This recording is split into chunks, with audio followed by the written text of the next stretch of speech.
ओम शांति, ओम शांति, ओम शांति। ओम शांति। तो आज 51 बार लिखना है, मैं आत्मा पवित्र ज्योति बिंदु हूँ। मैं आत्मा पवित्र ज्योति बिंदु हूँ।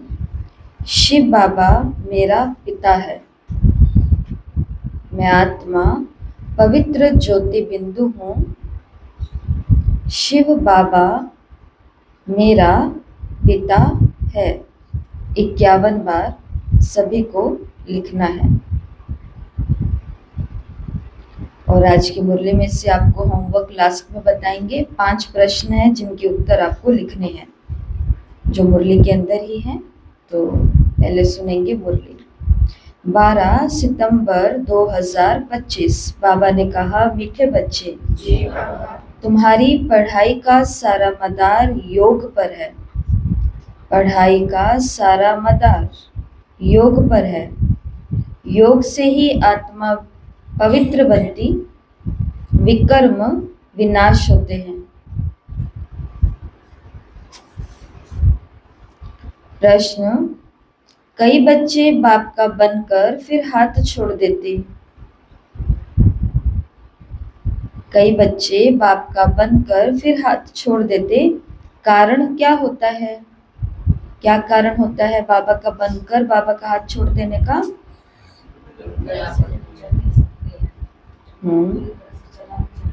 तो इसके लिए थक जाते हैं। योग की कमी, देवभान में आ जाते हैं, अहंकार आ जाता है, सेवाओं का, किसी भी चीज का संग दोष लग जाता है, अलबेलापन आ जाता है कि कर तो रहे ही है, बाबा तो साथ है ही है, बाबा तो याद है ही है। निश्चय में फर्क, संशय बुद्धि बन जाते हैं। और बाबा का बनकर फिर बाबा का हाथ छोड़ देते। कारण क्या होता? धारणाओं की कमी,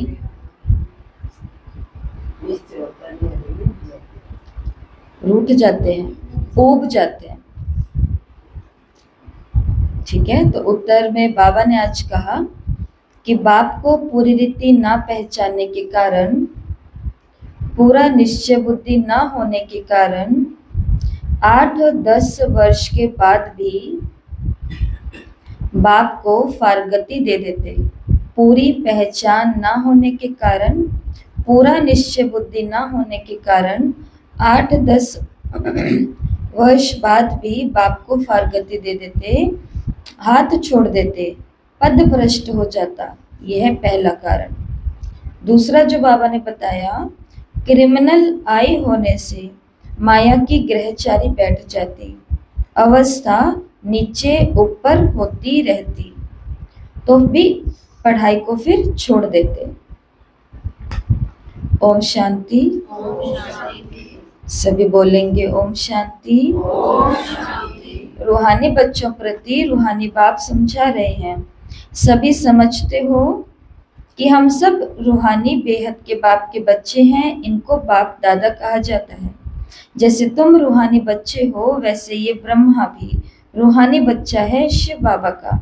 शिव बाबा को रथ तो चाहिए ना, इसलिए जैसे तुम आत्माओं को ऑर्गन्स मिले हुए हैं कर्म करने के लिए, वैसे शिव बाबा का भी ये रथ है, क्योंकि ये कर्म क्षेत्र है जहाँ कर्म करना होता है। वो है आत्माओं का घर, जहाँ आत्माएं रहती हैं।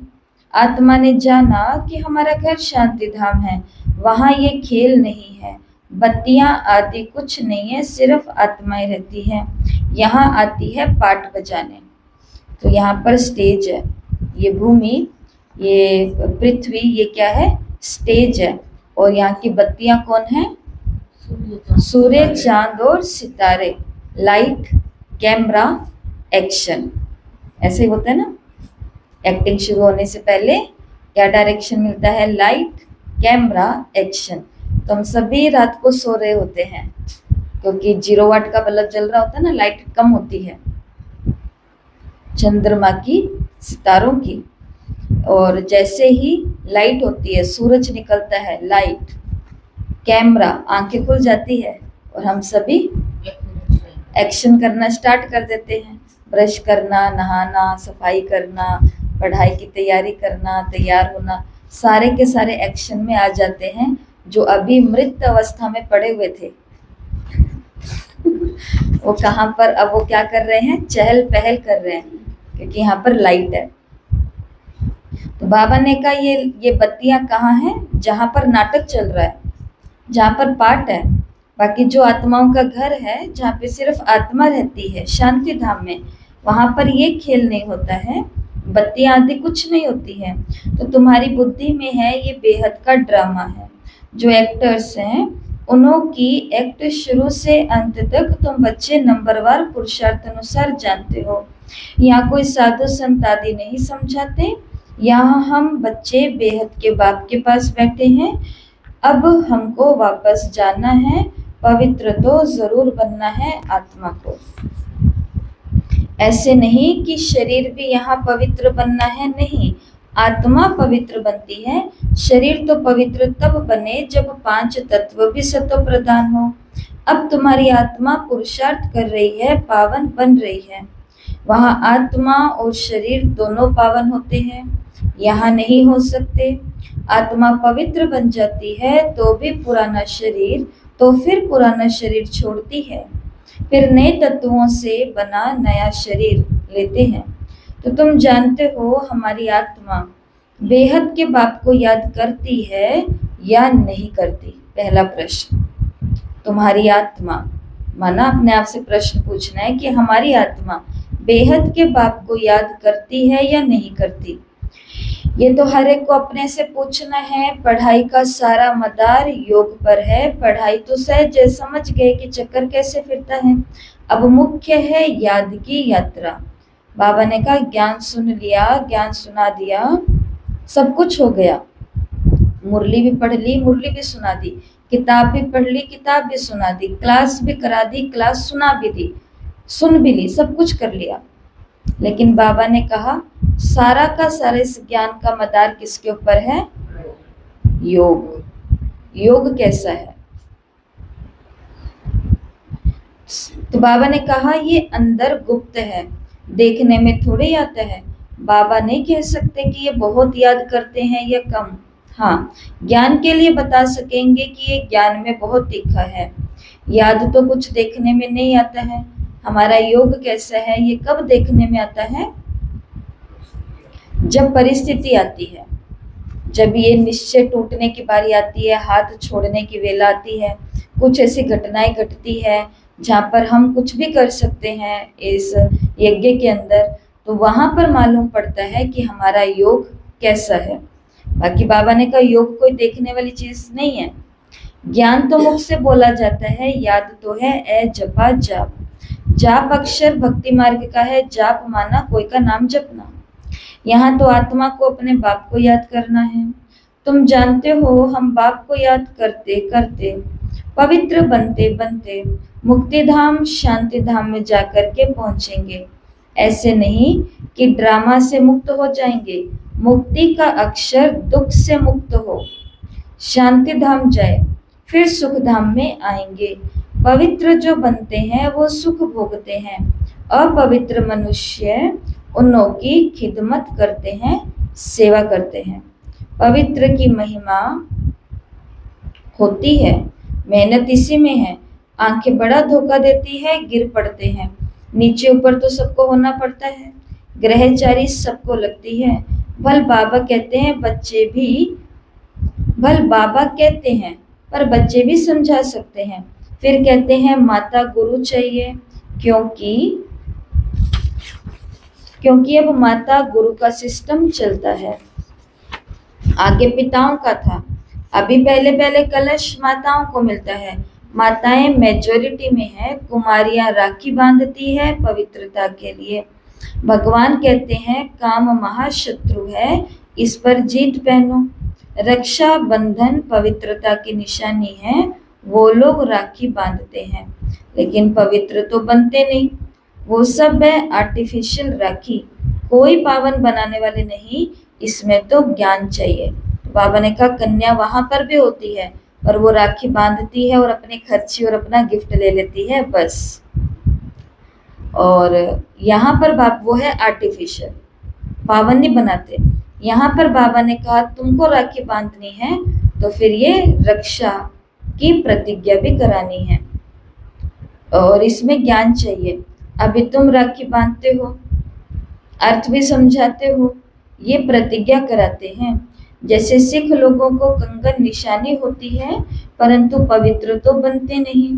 पतित को पावन बनाने वाला सर्व का सद्गति दाता एक है, वो भी देहधारी नहीं है। पानी की गंगा को इन आंखों से देख सकते, बाप जो सद्गति दाता है उनको इन आंखों से नहीं देखा जाता। शिव बाबा को देखा जा सकता है इन आंखों से? हाँ या ना? नहीं, नहीं देखा जाता। आत्मा कोई देखने की चीज नहीं है। कहते भी हैं हमारे शरीर में आत्मा है, उनको देखा है? ये जो आत्मा बैठी है शरीर के अंदर, उसको देखा है? नहीं देखा। कहेंगे नहीं। और सब चीजें जिनका नाम है वो देखने में जरूर आती है। आत्मा का भी नाम तो है ना। कहते हैं भ्रिकुटी के बीच में चमकता है अजब सितारा, परंतु देखने में नहीं आता। तो ये कहाँ पर लिखा हुआ है भ्रिकुटी में चमकता है अजब सितारा? गुरु ग्रंथ साहिब में। तो उस भाषा में लिखा हुआ है जिसका हिंदी में अर्थ है कि भ्रिकुटी के बीच में चमकता है अजब सितारा, जो साहिब को लगता है प्यारा, परंतु देखने में नहीं आता। आत्मा को भी याद करते हैं, देखने में कुछ नहीं आएगा। लक्ष्मी नारायण को देखा जाता है इन आंखों से। लिंग की भी भल पूजा करते, परंतु वो कोई यथार्थ रीति तो नहीं है ना। देखते हुए भी जानते नहीं कि परमात्मा क्या है, ये कोई नहीं जान सकते। आत्मा तो बहुत छोटी बिंदी है, देखने में नहीं आती। ना आत्मा को ना परमात्मा को देखा जा सकता है, जाना जा सकता है। देखने वाली चीज नहीं है, जानने वाली चीज है। अभी तुम जानते हो हमारा बाबा आया हुआ है, इनमें इस शरीर की अपनी आत्मा भी है। फिर परम पिता परमात्मा कहते मैं इनके रथ पर विराजमान हूँ, इसलिए बाप दादा कहते हो। अब दादा को तो इन आंखों से देखते हो, बाप को नहीं देखते हो। जानते हो बाबा ज्ञान का सागर है, वो इस शरीर द्वारा हमको ज्ञान सुना रहे हैं। वो ज्ञान का सागर पतित पावन है। निराकार रास्ता कैसे बताएंगे? प्रेरणा से तो काम नहीं होता। भगवान आते हैं ये किसी को भी पता नहीं। शिव जयंती भी मनाते हैं तो जरूर यहाँ आता होगा। तुम जानते हो अभी वो हमको पढ़ा रहे हैं। तो अगर भगवान ज्ञान का सागर है, ज्ञान की कुछ भी बात कहनी है तो उसके लिए उसको वाणी में आना पड़ेगा। एक माता है, वो अपने बच्चे को देख रही है, उसको कुछ समझ नहीं आ रहा है, वो रसोई में कुछ कर रहा है या घर के काम में कुछ कर रहा है या कुछ ढूंढ रहा है। अब वो साक्षी होकर के उसको देख रही है और अंदर से प्रेरणा दे रही है कि ये सामान यहाँ नहीं, बिल्कुल तुम्हारे पीछे वाली अलमारी में है। ये सामान यहाँ नहीं, बिल्कुल तुम्हारे पीछे वाली अलमारी में है। और वो घंटों तक ये करती जा रही है, पर वो बोल नहीं रही है। तो हो सकता है उसको टचिंग हो जाए और वो घूम करके पीछे मुड़ करके उस अलमारी में भी खोज ले, लेकिन ये भी हो सकता है कि थकता थकता वो चला जाएगी, छोड़ो नहीं मिल रहा सामान, बात की बात में देखी जाएगी, लेट हो रहा है। लेकिन यही वो ढूंढ रहा है और उसी समय वाणी से इतना ही बोलना था कि जहाँ तुम ढूंढ रहे हो उसके जस्ट पीछे वाली अलमारी में देखो, यहाँ पर सामान पड़ा है। तो काम जल्दी होता, कुछ चंद सेकंड या मिनटों में हो जाता, और जो थक करके गया है वो खुशी खुशी अपना सामान या जो भी चीज़ है वो लेकर के जाता। वाणी में आए तो काम हो गया ना। ऐसे शिव बाबा बोल रहे, देखते हैं कि सारा संसार अज्ञान के अंदर है। सुखी होने के लिए कोई क्या कर रहा है, कोई क्या कर रहा है, कोई क्या कर रहा है, मतलब समान को, सुख शांति को कोई कहाँ ढूंढ रहा है, कोई कहाँ ढूंढ रहा है, कोई कहाँ ढूंढ रहा है। तो शिव बाबा भी कहते हैं, मैं भी रथ पर सवार होकर के आता हूँ। वाणी फिर बाबा फिर ज्ञान सुनाते हैं। शिव जयंती भी मनाते हैं तो जरूर यहाँ ही आता होगा ना। तुम जानते हो अभी वो हमको पढ़ा रहे हैं। बाबा इनमें आकर पढ़ाते हैं। बाप को पूरी रीति ना पहचानने के कारण, निश्चय बुद्धि ना होने के कारण 8-10 वर्ष के बाद भी पारगति दे देते हैं। माया बिल्कुल अंधा बना देती है। बाप का बनकर फिर हाथ छोड़ देते हैं तो पद भ्रष्ट हो जाता है। अब तुम बच्चों को बाप का परिचय मिला है तो औरों को भी देना है। अब देखो, हाथ छोड़ करके जाते, फारगति छोड़ करके जाते, कुछ भी करके जाते, पर बाबा को अपना कोई प्रॉब्लम ही नहीं है, क्योंकि उसको कोई शरीर नहीं है, उसको कोई बात से कोई लेना देना नहीं है। तो उन्होंने क्या बोला, छोड़ के जाते हो तो पद भी भ्रष्ट किसका होता है। तो भगवान को फिर भी यही चिंता है कि तुम क्यों ऐसा कर रहे हो, इसमें नुकसान तुम्हारा है, नुकसान फिर भी उसका नहीं हो रहा है। तुमको बाप का परिचय मिला तो तुमको औरों को भी देना चाहिए। ऋषि मुनि आदि सब नेति नेति करते गए, आगे तुम भी नहीं जानते थे, अभी तुम कहेंगे हाँ हम जानते हैं, तो आस्तिक हो गए। सृष्टि का चक्र कैसे फिरता है ये भी तुम जानते हो। सारी दुनिया और तुम खुद इस पढ़ाई के पहले नास्तिक थे। अब बाबा ने समझाया है, तुम कहते हो हमको परम पिता परमात्मा बाप ने समझाया, आस्तिक बनाया है। हम रचता और रचना के आदि मध्यांत को नहीं जानते थे। बाप है रचता, बाप ही संगम पर आकर पुरानी दुनिया को नया करते हैं, नई की स्थापना और पुराने का विनाश करते हैं। पुरानी दुनिया के विनाश के लिए ये महाभारत लड़ाई है, जिसके लिए समझते हैं उस समय श्री कृष्ण था। अभी तुम समझते हो निराकार बाप था, उनको देखा नहीं जाता। कृष्ण का तो चित्र है, देखा जाता है, शिव को नहीं देख सकते। श्री कृष्ण तो है सत्युग का प्रिंस, वही फीचर्स फिर हो न सके। श्री कृष्ण भी कब कैसे आया ये कोई नहीं जानते। श्री कृष्ण को कंस की जेल में दिखाते हैं। कंस सतयुग में था, सोच के जवाब देना। कृष्ण तो सतयुग में था, तो क्या कंस नहीं था मामा? था। कृष्ण जहां पर है मामा तो वहीं पर ही होगा ना, उसको परेशान करने वाला, मारने की प्लानिंग करने वाला, राक्षसियों को भेजने वाला। तो कृष्ण था सतयुग का पहला प्रिंस। तो कंस कहाँ था? कंस कहाँ था? कलयुग में, संगम युग में, बिल्कुल यहीं पर ही है। पर वो संगम नहीं कहेंगे, वो कलयुग में रह जाते हैं। आज के व्यक्त मुरली जो आपने रात को पढ़ी है वो सुनो कि उसके अंदर बाबा ने मेले और झमेले की कई सारी बातें कही है। तो ड्रेस कोई भी हो, बैच कैसा भी लगाया हुआ हो, कहीं पर भी हम बैठे हुए हों, लेकिन थोड़ा सा पैर झमेले की तरफ गया, ये कंस बुद्धि की तरफ गया, शैतानी की तरफ गया, उसी समय कहाँ पहुंच जाते?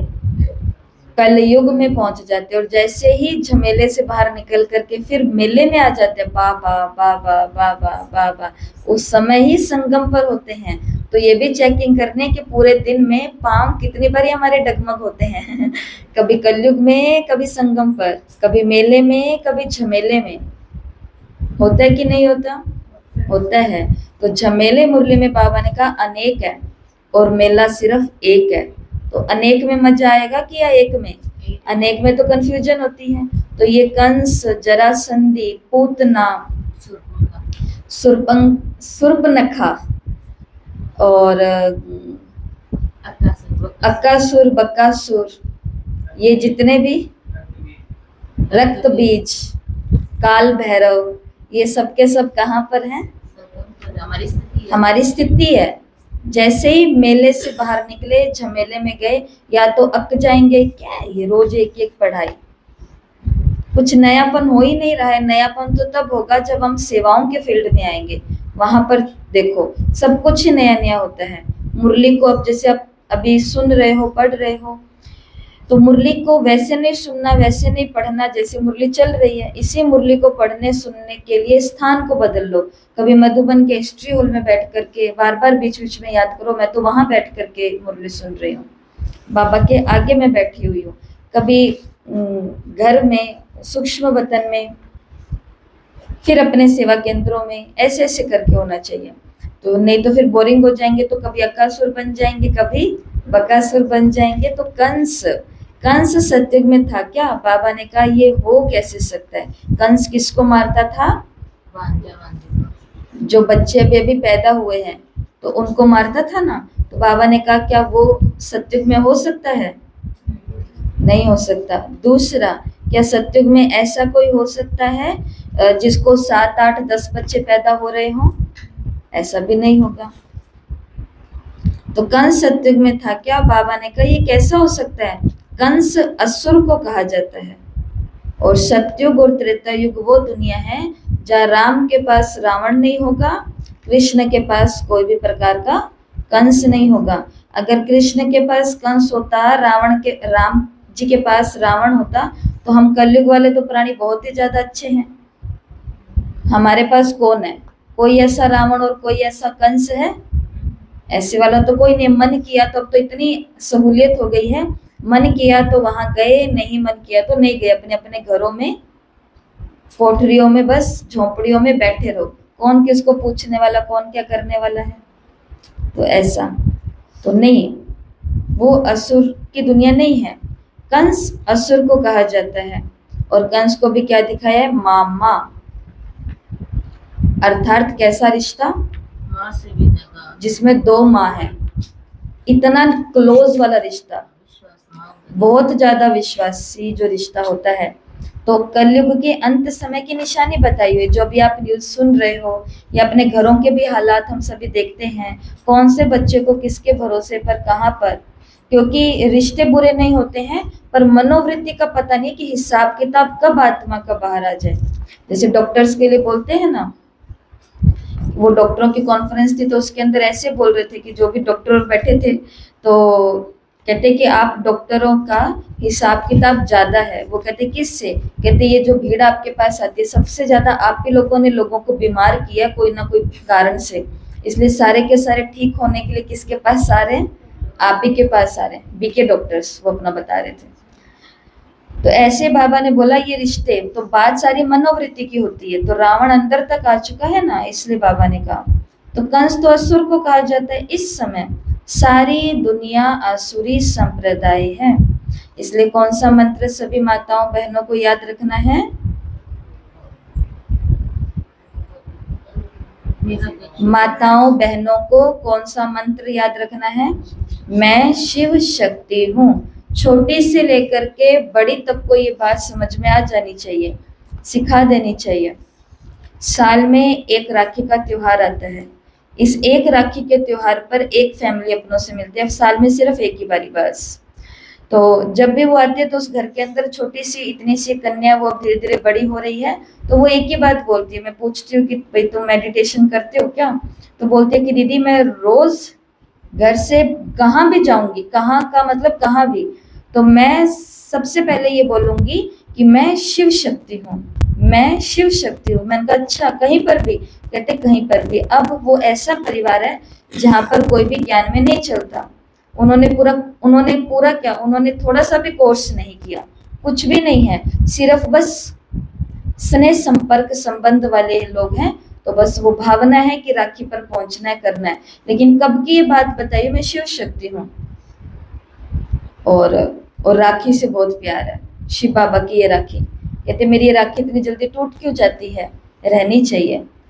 तो इसके लिए जो ज्ञान में चल रहे हैं उनके घरों तक तो कौन सी बात बिल्कुल पहुंच जानी चाहिए, मैं, तो ये असुर की दुनिया में बच पाएंगे। एक दो को मारते पीटते रहते हैं। दैवी दुनिया थी ये भूल ही गए हैं। ईश्वरीय दैवी दुनिया ईश्वर ने ही स्थापन की थी, ये भी तुम्हारी बुद्धि में है नंबरवार पुरुषार्थ अनुसार। अभी तुम हो ईश्वरीय परिवार, फिर वहां होंगे दैवी परिवार। तो ये कौन सी फैमिली है? ईश्वरीय फैमिली, और वहां पर मिलेगी दैवी। इस समय ईश्वर तुमको लायक बना रहे हैं स्वर्ग का देवी देवता बनाने, बाप पढ़ा रहे हैं। इस संगम युग को कोई भी नहीं जानते, कोई भी शास्त्र में पुरुषोत्तम युग की बात नहीं है। पुरुषोत्तम युग अर्थात जहाँ पुरुषोत्तम बनना होता है। सतयुग को कहेंगे पुरुषोत्तम युग। इस समय तो मनुष्य पुरुषोत्तम नहीं है, इनको तो कनिष्ठ तमो प्रधान कहेंगे। ये सब बातें सिवाय तुम ब्राह्मणों के और कोई भी समझ नहीं सकते। बाप कहते हैं ये आसुरी भ्रष्टाचारी दुनिया है। सतयुग में ऐसा कोई वातावरण नहीं होता। वो थी श्रेष्ठाचारी दुनिया, उन्हों के चित्र हैं बरोबर। ये श्रेष्ठाचारी दुनिया के मालिक थे, भारत के राजाएं होकर के गए हैं, जो पूजे जाते हैं। पवित्र पूज्य पवित्र थे, जो फिर पुजारी बने। पुजारी भक्ति मार्ग को और पूज्य ज्ञान मार्ग को कहा जाता है। पूज्य सो पुजारी, पुजारी फिर से पूज्य कैसे बनते हैं ये भी तुम जानते हो। इस दुनिया में पूज्य एक भी हो न सके। पूज्य परमपिता परमात्मा और देवताओं को ही कहा जाता है। परमपिता परमात्मा है सबका पूज्य। सब धर्म वाले उनकी पूजा करते हैं। ऐसे बाप का जन्म यहाँ ही गाया जाता है। यहाँ कहाँ? राजस्थान। भारत। कल मानचित्र नक्शा बनाया सबने भारत का, किसने बनाया? 6। तो भारत का नक्शा बनाया। तो भारत हमारे लिए खास क्यों हो जाता है? क्योंकि ये भगवान की जन्म भूमि है। भगवान को कौन सी भूमि पसंद आ गई? भारत। और भारत में भी राजस्थान। ये एक्स्ट्रा बात हम कर रहे हैं क्योंकि अच्छी बात है, इसलिए राजस्थान। तो इसके लिए छोड़ के नहीं जाना। बाबा को कहना अगला जन्म भी कहाँ करना, अगर होए तो, नहीं तो फिर सीधा ही जाना है नज़ारे देख करके बाबा के साथ घर, अगर ये लास्ट जन्म है तो। ये भूमि भारत। अभी तो आपको भेजेंगे, देख लेना, या जिनके बच्चों को भी पता होगा, बहुत सारी चीज़ें आ रही हैं जो लौकिक दुनिया वाले भी बता रहे हैं कि मतलब संसार वाले भी बता रहे हैं कि भारत वालों के लिए भारत कितना इम्पोर्टेंट है आने वाले समय में, खास करके अमेरिका में रहने वालों के लिए, अमेरिका में अब जाने वालों के लिए। तो शिव जयंती यहाँ ही मनाते हैं, परंतु मनुष्यों को कुछ भी पता नहीं है उनका जन्म भारत में ही होता है। आजकल शिव जयंती का हॉलिडे भी नहीं करते। जयंती मनाओ ना मनाओ तुम्हारी मर्जी। किसका बर्थडे है? शिव बाबा का। शिव बाबा के साथ साथ हम बच्चों का भी है। तो बाबा ने कहा भाई छुट्टी भी नहीं करते हैं, जयंती अब मनाओ चाहे नहीं मनाओ तुम्हारी मर्जी, ऑफिशियल हॉलिडे नहीं है। जो शिव जयंती को नहीं मनाते, जो शिव जयंती को नहीं मानते, वो फिर अपने अपने काम पर चले जाते हैं। बहुत धर्म है ना। सतयुग में ऐसी बातें नहीं होती, वहाँ ये वातावरण नहीं होता, क्योंकि सतयुग है नई दुनिया, वहाँ एक धर्म होता है। तो वहाँ पर जिस दिन फंक्शन मनाएंगे उस दिन सभी लोग फंक्शन मनाएंगे, कोई कहीं काम करने के लिए नहीं जाएगा। छुट्टी होगी तो सभी की छुट्टी होगी, क्योंकि वहाँ पर सभी का धर्म एक होगा, है ना। नई बात। यहाँ पर तो बाबा ने कहा एक डे सेलिब्रेट होता है, तो फिर बाकी सभी लोग इसको सेलिब्रेट नहीं करते हैं। तो सतयुग में एक धर्म होगा। वहाँ ये नहीं पता पड़ता कि हमारे पीछे चंद्रवंशी राज्य भी होगा। यहाँ तुम सब जानते हो ये पास्ट हो गए हैं। सतयुग में तुम कहेंगे वहाँ किस पास्ट को याद करेंगे? पास्ट तो हुआ कलयुग, उनकी हिस्ट्री ज्योग्राफी सुनने से क्या फायदा होगा। यहाँ तुम जानते हो हम बाबा के पास बैठे हैं, बाबा टीचर भी है, सतगुरु भी है। बाप आए हैं सभी आत्माओं की सदगति करने, सभी आत्माओं को जरूर ले जाएंगे। मनुष्य तो देह अभिमान में आकर के कहते हैं सब मिट्टी में मिल जाना है, ये नहीं समझते कि आत्माएं चली जाएंगी। बाकी ये शरीर मिट्टी का बना हुआ है, ये शरीर खत्म हो जाएगा। हम आत्मा तो एक शरीर छोड़ करके दूसरा लेती हैं। ये इस दुनिया में हमारा अंतिम जन्म है, सब पतित हैं, सदैव पावन तो कोई रह नहीं सकते। सतो प्रधान सतो रजो तमो होते ही हैं। वो लोग तो कह देते हैं सब ईश्वर के रूप हैं, ईश्वर ने अनेक रूप बनाए हैं खेल पाल करने के लिए, लीला है, उसकी लीला है। हिसाब किताब कुछ भी जानते नहीं है, ना खेल पाल करने वाले को जानते हैं। बाप ही बैठकर वर्ल्ड की हिस्ट्री ज्योग्राफी समझाते हैं। खेल में हर एक का पार्ट अलग अलग है, सबका पोजीशन अलग अलग है। जो जैसी पोजीशन वाला होता है उनकी वैसी महिमा होती है। तो किसी से भी ईर्ष्या, अपने से आगे जो बढ़ गया उसको देख करके ईर्ष्या, अपने से जो छोटे या ऐसे हैं उनसे घृणा, ये तो उठते भी नहीं है, ये तो पढ़ते भी नहीं है, ये तो आगे बढ़ते भी नहीं है, ये तो ऐसे ही है, तो ये घृणा होती है। नहीं करते, कल क्या सुना मुरली के अंदर की प्रॉब्लम है, क्या हुआ, नहीं अब करना क्या है, नहीं पढ़ते ये तो मालूम है, पर उनको पढ़ाई में लगाए कैसे, ये नंबर 1 तकदीरवान आत्मा की निशानी है। सुना था ना कल, ये उठते नहीं हैं, ये समस्या, ये सबको मालूम है, लेकिन अब इनको उठाया कैसे जाए, ये जो काम करेगा वो नंबर 1 तकदीरवान आत्मा है। बाकी यहाँ पर सबका अलग अलग पार्ट है। जो आगे जा रहा है वो अपनी मेहनत से जा रहा है, तो ईर्ष्या का कोई विषय नहीं है। सब मेहनत करो, सब आगे जाएंगे। और कोई अगर पीछे रह रहा है तो उससे घृणा का भी कोई विषय नहीं है, क्योंकि अगर खुद बहुत आगे हैं तो वो पीछे वाले को भी पीछे रहने नहीं देगा, अपनी तरफ से पूरी कोशिश करेगा उनको आगे रखने की। बाकी ये स्वीकार तो करना होता है कि सबका पोजीशन अलग अलग है, और जिसका जैसा पोजीशन होता है उसकी महिमा भी वैसी ही होती है। कोई बोले इनकी महिमा ज्यादा होती है, हमारी क्यों नहीं होती, हमारी क्यों नहीं होती, तो ये तो ऐसे ही होगा। बाबा मिलन में जाते हैं, वीआईपी की कुर्सियां कहाँ लगी हुई होती हैं, आगे लगी होती है। कोई माता बाबा के यज्ञ में बहुत ही हड्डी हड्डी सेवा करती है, बहुत ही ज्यादा दान पुण्य और हर प्रकार की चीजें करती है, और मधुबन में बहुत सारी आत्माओं को बाबा के पास लेकर के गई है अच्छा बना करके। लेकिन उस माता को जगह कहाँ मिलती है, 14 नंबर गेट, 15 नंबर गेट, या फिर लेट पहुंची है तो 21 नंबर गेट, या फिर और भी लेट पहुंची है तो डायमंड हॉल के बाहर किसी पार्क में बैठ करके, कहीं भी बाबा मिलन ही हो रहा है वहां पर। तो हमने तो एक बारी कॉन्फ्रेंस हॉल में बैठ करके किया था बाबा मिलन। वो इस संघ की बात होती है, वो संघ के चक्कर में हो गया काम खराब सारा का सारा। तो बाबा मिलन, बाबा ने कहा कि चलो निकलो डायमंड हॉल से बाहर, अब कॉन्फ्रेंस। अच्छा लगा, अच्छा आनंद आया, परंतु फिर भी तो अब वो माता बोले कि ये वीआईपी वालों को इनको क्यों आगे बिठाया है, बाबा भेदभाव करता है, भेदभाव करता है, भेदभाव करता है। तो भेदभाव तो नहीं होता है, उनकी पोजीशन जैसी है उनकी महिमा भी वैसी होगी। अब अपनी पोजीशन भी हमको फिर ऐसी बनानी है तो हमारी महिमा भी ऐसी होगी, कुछ तो होता है जरूर। तो ये सब बातें बाप संगम पर ही समझाते हैं। सत्युग में फिर सत्युग का पाठ चलेगा, यहाँ ये बातें होती नहीं है, वहाँ ये वाली बातें होती नहीं है। यहाँ तुमको सृष्टि चक्र का ज्ञान बुद्धि में फिरता रहता है। तुम्हारा नाम ही है स्वदर्शन चक्रधारी।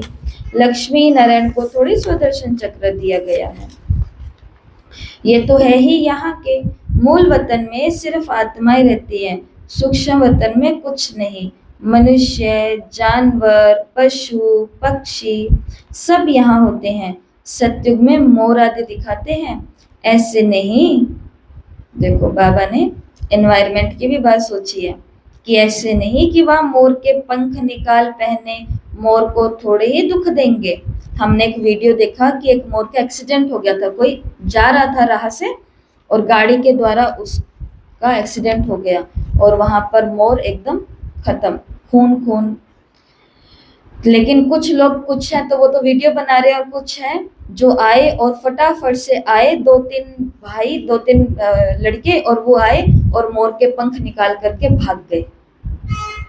कि इस समय भी वही बात होती है कि कोई का एक्सीडेंट हो जाता है, कोई गिर जाता है, बेहोश हो जाता है या मर जाता है, कोई लोग आते हैं वो वीडियो बनाते रह जाते हैं, कोई लोग आते हैं वो चैन, पर्स, बटुआ लेकर के निकल जाते हैं। तो बाबा ने तभी तो बोला है, किसी की दबी रहेगी धूल में, किसी की चोर खाएं, वो ऐसे होगा।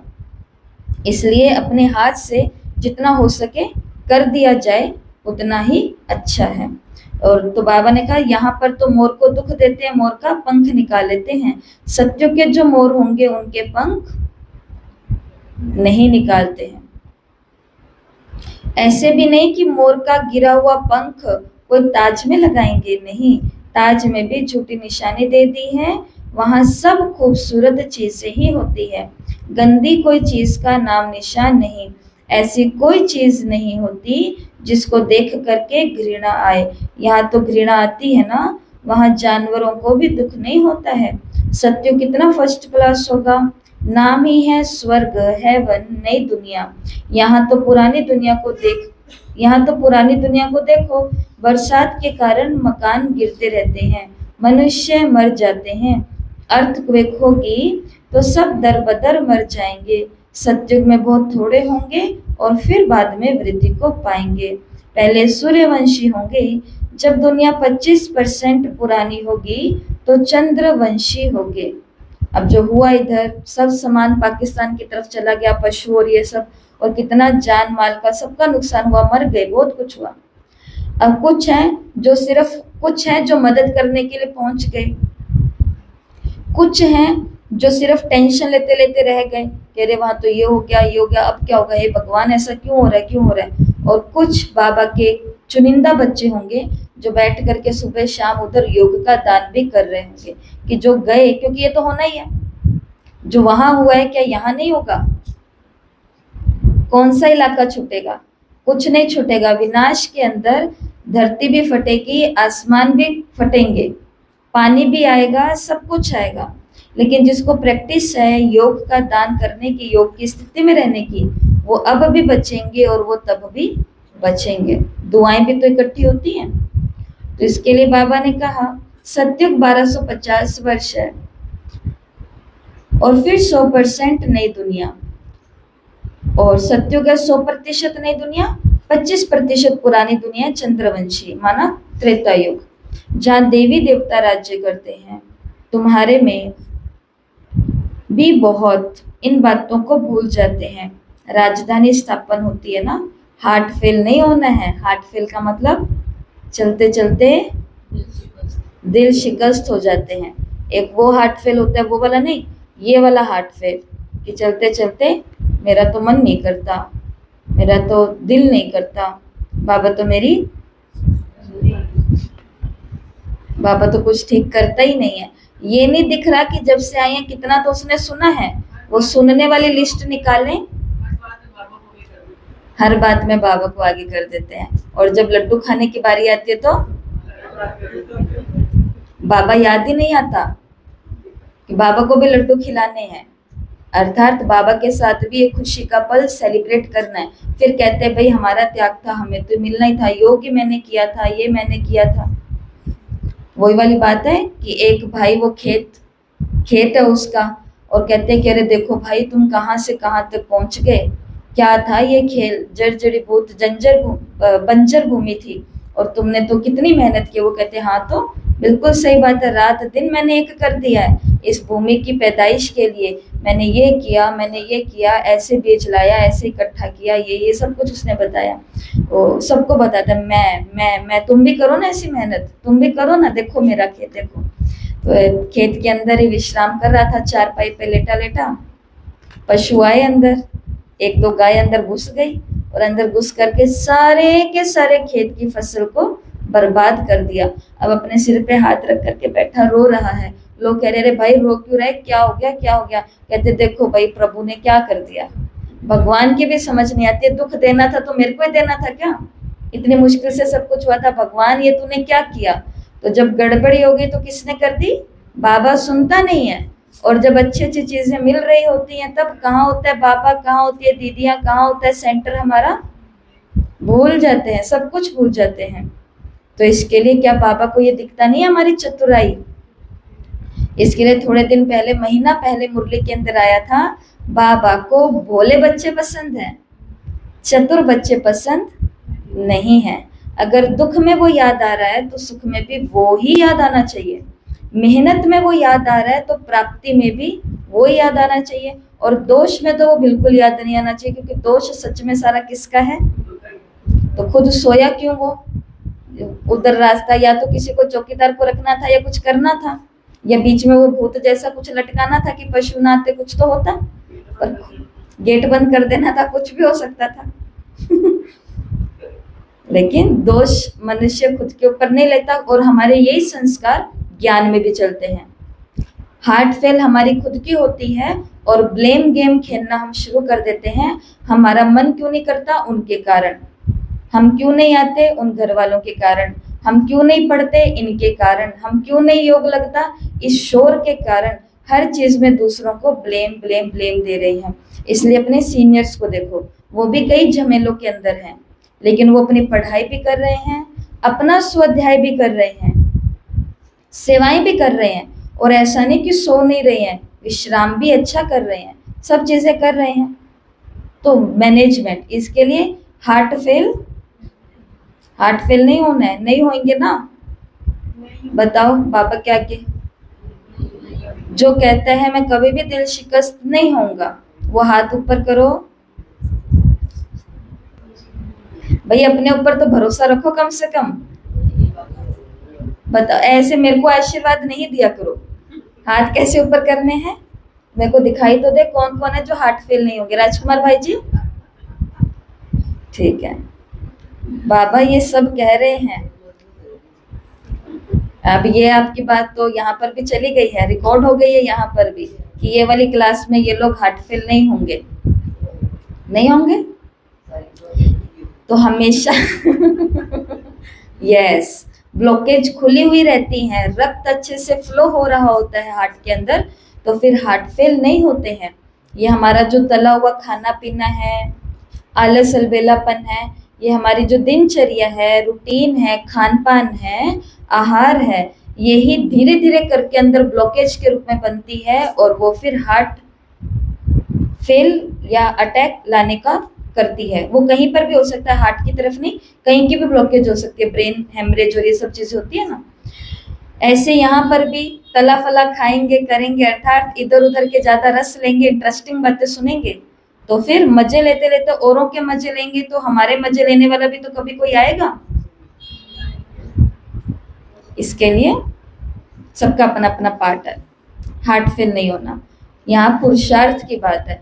और देखो आपको ये बात हम बता दें, हार्ट फेल होने का एक मुख्य कारण होता है कि मेरा पुरुषार्थ तो हो ही नहीं रहा, हो ही नहीं रहा, हो ही नहीं रहा, तो फिर थक जाते हैं। तो हमेशा याद रखना, ये पुरुषार्थ का मार्ग है, इसमें कभी ऊपर जाएंगे कभी नीचे आएंगे। कल बाबा ने मुरली में जो कहा है कि नंबर 1 तकदीरवान हमेशा ही चढ़ते हैं, वो कुछ आत्माएं होती हैं जो हमेशा चढ़ती हैं, अर्थात जिनका मन गिरता होगा, लेकिन वो अपनी धारणाओं के नहीं गिरने देते, सेवाओं को नहीं गिरने देते, फिर भी वो ऊपर के ऊपर तरफ जाते हैं, फेलियर में नहीं आते हैं। लेकिन कुछ होते हैं जिनका मन गिरता है तो उनकी अवस्थाएं भी गिर जाती है, अर्थात सेवाएं, क्लासेस और ये सब चीजें, पुरुषार्थ। लेकिन फिर भी याद रखना कि आज अगर गिरने का समय आया है, हमें उन राहों पर चलना है जहाँ गिरना और संभलना है। संभालने वाला भी तो है ना, उस समय भी बाबा को याद करो, अपने आप हार्ट फेल नहीं होना, क्योंकि यहाँ तो पुरुषार्थ की बात है। बाप सभी बच्चों से एक समान तदबीर कराते हैं। पुरुषार्थ सबका कैसा कराते हैं बाबा? एक जैसा। कराने वाला एक जैसा सबको करा रहा है। जैसे इस क्लास में जो पुरुषार्थ चल रहा है वो सबके लिए एक जैसा ही चल रहा है। अब फर्क कहाँ पर आ रहा है? करने वालों के ऊपर। तदबीर सबको एक मिली है, पर तकदीर में जिसके जितना है वो उतना ही करेगा। बाबा ने कहा कि बाबा सबको एक समान तदबीर कराते हैं। तुम अपने लिए विश्व पर स्वर्ग की बादशाही स्थापन कर रहे हो, अपने को देखना है हम क्या बनेंगे।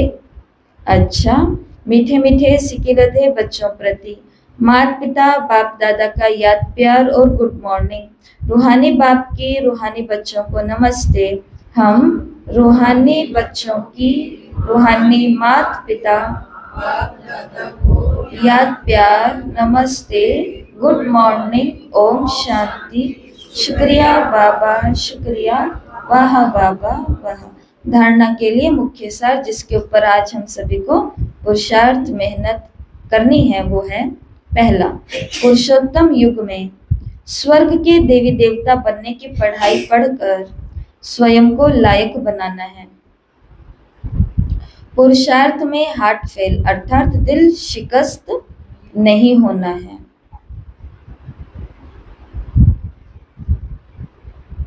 दूसरा, इस बेहद के खेल में हर एक्टर का पार्ट और पोजीशन अलग अलग है। जैसे जिसकी पोजीशन वैसे उसे मान मिलता है। ये सब राज समझ वर्ल्ड की हिस्ट्री ज्योग्राफी का सिमरण कर स्वदर्शन चक्रधारी बनना है।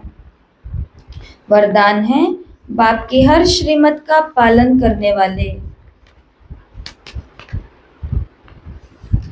सच्चे स्नेही आशिक भव। बाप की हर श्रीमत का पालन करने वाले सच्चे स्नेही आशिक भव। जो बच्चे सदा एक बाप के स्नेह में लवलीन रहते, उन्हें बाप का हर बोल प्यारा लगता है। क्वेश्चन समाप्त हो जाते हैं।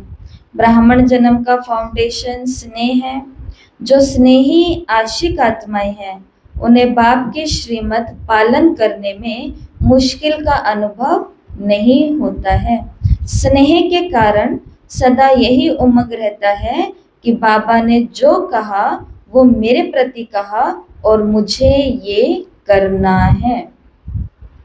स्नेही आत्मा बड़ी दिल वाली होती है, इसलिए उनके लिए हर बड़ी बात भी छोटी हो जाती है।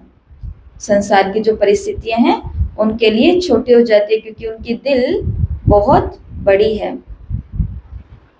स्लोगन, कोई भी बात को फील करना ये भी फेल की निशानी है।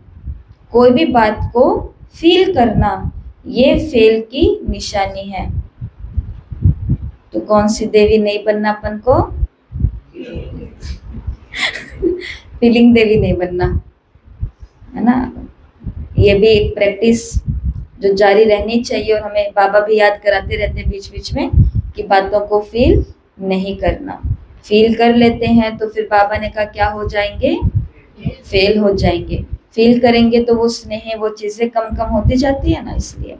और आज के अव्यक्त इशारे हैं, ज्वाला स्वरूप की स्थिति का अनुभव करने के लिए निरंतर याद की ज्वाला प्रज्वलित रहे, जिसकी सहज विधि है। सदा अपने को सारथी और साक्षी समझ करके चलो। आत्मा इस रथ की सारथी है। ये समृद्धि स्वतः ही इस रथ, इस देह से वह किसी भी प्रकार के देभान से न्यारा बना देती है। स्वयं को सारथी समझने से सर्व कर्मेंद्रियां अपने कंट्रोल में रहती है। सूक्ष्म शक्तियां, मन, बुद्धि, संस्कार भी ऑर्डर प्रमाण ही चलती है। क्या समझना है खुद को? साक्षी और सारथी। इस रथ का मैं रथी हूँ, तो कर्मेंद्रियां सारी कंट्रोल में, सूक्ष्म इंद्रियां भी कंट्रोल में। और दूसरा साक्षी, साक्षी होकर के सबका पाठ देखना है। जहाँ सुधार कर सकते हो सुधार करो, नहीं तो साक्षी होकर के सबका पाठ देखना ही पड़ेगा। तो फिर क्या रह सकते हैं? निरंतर योग में ज्वाला स्वरूप स्थिति में रह सकते हैं। ठीक है, तो आज की मुरली से कुछ प्रश्न आपको दे रहे हैं, ग्रुप में भी आ जाएंगे आपके, और आपको बता भी देते हैं। तो इन पूरे दिन के अंदर चेकिंग करनी है, मतलब ये प्रश्न पांचों आपको याद रहने चाहिए, फिर चेकिंग करके आपको हाँ ना या जो भी इनका उत्तर है वो देना है। पहला प्रश्न है आत्मचिंतन के, ये प्रश्न है। पहला प्रश्न है, क्या मैं अपनी पढ़ाई का सारा मदार योग पर रखती हूँ? इसका भाव कि जो मैं पढ़ती हूँ क्या योग में उसको अप्लाई करती हूँ? मुरली में जो पढ़ लिया वो कहाँ गया पता ही नहीं है। योग में अब कोई तीसरा ही योग कर रहे हैं। कौन सा योग? जो सदियों से करते आ रहे हैं। जब तक योग में कोई चेंज नहीं होएगा तब तक योग में फिर क्या आएगी? नींद आने का कारण क्या है? ये मुरली में और योग में क्यों नींद आती है? जो मुरली के अंदर लिखने का काम करते रहते हैं उनके चांसेस कम हो जाते हैं, नींद के चांस कम हो जाते हैं। इसलिए बाबा ने ये एक नियम बनाया हुआ है कि क्लास के अंदर आओ तो अपना डायरी पेन ले करके आओ। पहला, सारा का सारा टेंशन कहाँ रहेगा, वहां रहेगा, ठीक है। और दूसरा, मुरली में और योग में नींद आने का कारण क्या है, क्योंकि इंटरेस्ट ही नहीं आता है, कथा की तरह चल रहा है और योग हमेशा वाला कर रहे हैं।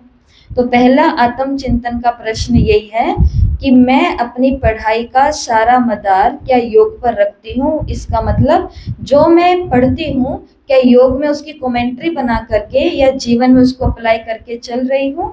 आया समझ में? तो क्या मैं अपनी पढ़ाई का सारा मदार योग पर रखती हूँ। तो पढ़ने से पहले योग, पढ़ने के बाद में योग, रास्ते का योग, पढ़ाई से जुड़ा हुआ, ऐसे। दूसरा आत्मचिंतन का प्रश्न है, क्या मेरी याद की यात्रा निरंतर और गुप्त रूप से चल रही है। क्या मेरी याद की यात्रा निरंतर और गुप्त रूप से चल रही है। अब गुप्त रूप का मतलब ये नहीं होता कि टीचर आपसे पूछे आप कितना घंटा योग करते हो, तो दीदी बाबा ने कहा गुप्त योग करती हूँ मैं, गुप्त योग बताऊंगी नहीं। टीचर को ही बताना है, औरों को नहीं बताना। गुप्त का मतलब है औरों को प्रचार नहीं करना। अब दान पुण्य करोगे तो टीचर से छुप करके कैसे करोगे, कुछ भी करोगे तो टीचर को फिर भी पता तो चलेगा ना। कितना करोगे हो सकता है कभी कभी ये ना पता चले, पर फिर भी पता तो चलता ही है। तो जिसको मालूम पड़ेगा उसको तो मालूम पड़ना है, परंतु जिनको मालूम नहीं पड़ना चाहिए उनको मालूम नहीं पड़ना चाहिए। तो आज पूरे दिन में दूसरा चेकिंग करना कि मेरी याद की यात्रा निरंतर और गुप्त चल रही है, या काम करने के बाद में याद आता है कि अरे बाबा को तो याद किया ही नहीं बर्तन धोते धोते, ऐसा तो नहीं होता। तीसरा आत्मचिंतन का प्रश्न है, क्या मैं बाप को पूरी रीति से पहचान चुका हूँ या बीच बीच में डगमग हो जाता हूँ। इसके उत्तर लिखने आपको सभी प्रश्नों के। क्या मैं बाप को पूरी रीति से पहचान चुका हूँ या बीच बीच में डगमग हो जाता हूँ। अगला प्रश्न है, क्या मैं अपने पुरुषार्थ में दिल शिकस्त होता हूँ। Heart fail. क्या मैं अपने पुरुषार्थ में दिल शिकस्त होता हूँ, या मैं अपने पुरुषार्थ में दिल शिकस्त तो नहीं होता हूँ।